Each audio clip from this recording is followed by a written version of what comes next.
Folks, welcome home. Yet another edition of Flash in the Pan Cooking. Here we are with one of the lovely Shakerettes, Marley, and I'm going to extend that Cooking with Blonde series. Got a couple interesting mushrooms to work with today. Mushrooms. So we have these lovely things that are called a variety of things. Typically we know these as sulfur shells. They can be called a chicken of the woods sometime, which confuses people because over here we have a Miyataki mushroom, and these are called hen of the woods. So these were harvested yesterday, and you can find them in parks anywhere, and they grow on a variety of different things. Deciduous plants, beech trees, actually, I think is what this came off of. So we're just going to flame on right here. And Marley, what I want you to do is you step up to the bench.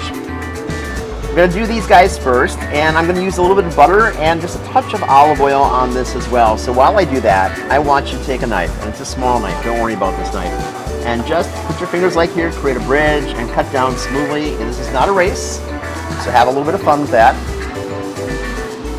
So Marley's been with us for about 4 years now, but to my knowledge, you have never been in the kitchen with me before, have you? Correct. I have not. Fun. What fun. So you woke up this morning, you said, damn it, I can't wait to get in the kitchen with Bob, right? Exactly. Yeah, okay. So I'm going to melt down some butter, the little simple melty buttery thing. I'm going to reach around Marley and grab this olive oil. This is a Tunisian olive oil. It's extra virgin. Just going to get that up to speed. It's going to happen really quickly. That's the whole essence of the flash in the pan. We can make really cool flavors happen really fast. So a little bit of black peppercorn here, just cherry black peppercorn. And we don't want to brown the butter, we just want to get this melted down. Perfect. That was easy, wasn't it? Now using your bench knife, just go like this, scrape it up, and just lay it right inside of there.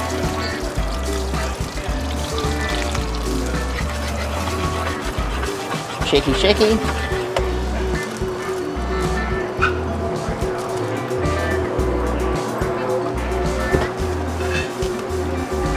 While that's happening, I'm just going to take this simple leek.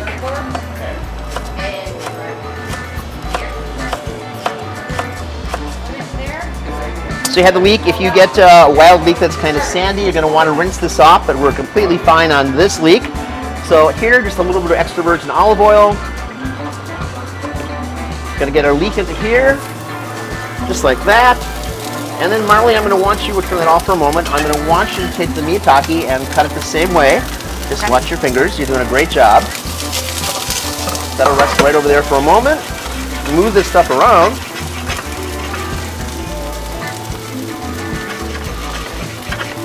Should I cut it like this way, or should I keep cutting it? You're doing fine. You're doing absolutely great question. And the thing about this is that you can cut it any way you want to. Just from a presentation standpoint, it's going to have a little more, allure if you cut it this way. Okay. So Miyatakis and these beautiful sulfur shells are available really anywhere in the woods, especially up here in the north woods of Wisconsin. You can find these in autumn, and they're just lovely. And though we don't do anything like cheese curds at Shaker's in Milwaukee, Wisconsin is well known as a dairy state, and it's well known for having great cheese curds. And I mention that because the texture on these lovely little sulfur shells, to me, is very reminiscent of that. That's cooked. That's done. That's all you needed. So literally flash in the pan, wham, bam, we're done. Now a little bit of speed back on this guy right here, and using your bench knife, same kind of thing. Let's get these in with our leek. And then I'm going to take just a little bit, while she's doing that, a little bit of balsamic vinegar.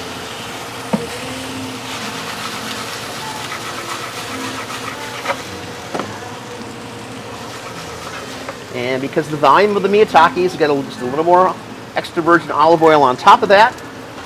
So we're on full heat right now, so, flame on kind of thing. While that's working, you can take a plate just like this one.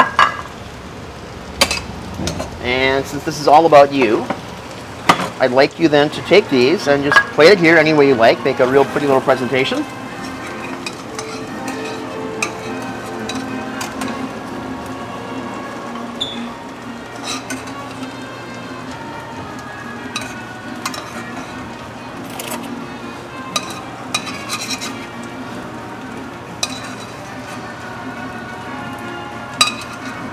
just like that Chateaubriand you made the other day at home, right? Oh yeah. Yep. Absolutely. Cool. All right. So a little sprinkle of kosher salt on top of that. Yum, yum, yum. Here's a fork. Dig and have a piece and tell us what you taste and what you think about the texture.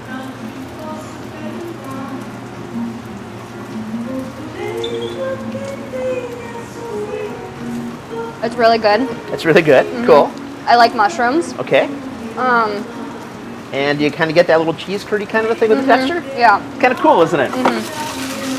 So again, we just got this pan going on right here, and we're just going to move this around and get a little bit of a char on there. I like the char. That's coming off of the balsamic vinegar as well. So a little bit of salt in there right now. Just a touch more of the balsamic on top. So if you're having something like a beef dish, even a bigger pork dish, obviously steaks of any kind, I think that this really lends itself so magically to that. Now this is going to cook for just a moment longer than our sulfur shells did.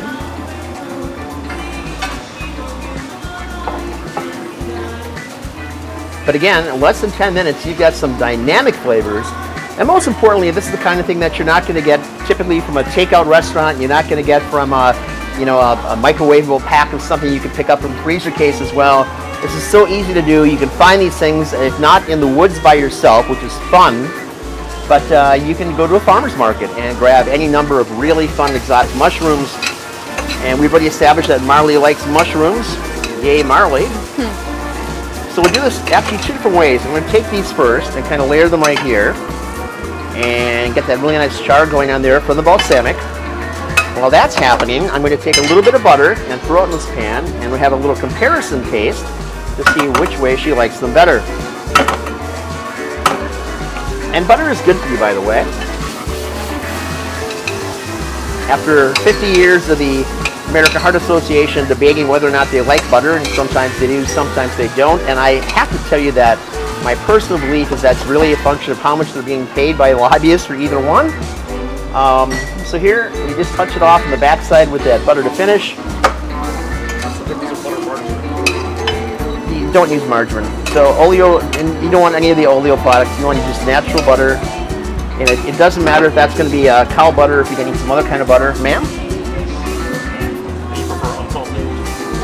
We cook with unsalted butter because we can control our salt on the backside with that, just like in baking as well. Yum? Yum. It does have kind of like a meaty taste to it. Meaty taste.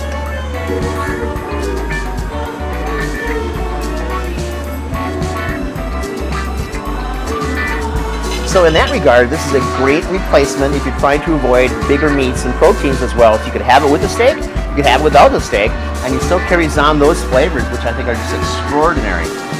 We could have a little fun since we got this pan going right here. We could take some of these that were just with the olive oil.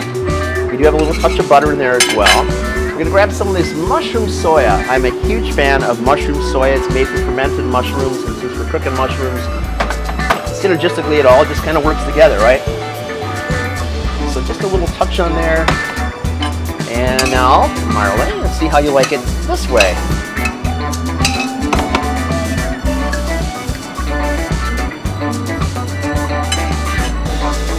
I do really like that. There you go. So mushroom by itself has this whole umami characteristic taking place. And the umami is a taste, but it's really a texture as well. So we've enhanced that by using the mushroom soya. Again, less than 10 minutes, you got dynamic dishes, mushrooms, frankly, 4 different ways here, right? So you could do this at home, you could do this at home. Confident now? You too could do this at home, right? There you go. Folks, it's important that you cook well for the people that you love, cook for yourself, obviously, and cook for those people that you just kind of care about, too. It's good to expand your horizons a little bit and tackle something that you have not done before. Quick, fast, easy, great results. Thanks for tuning in. Look forward to seeing you soon. Cheers.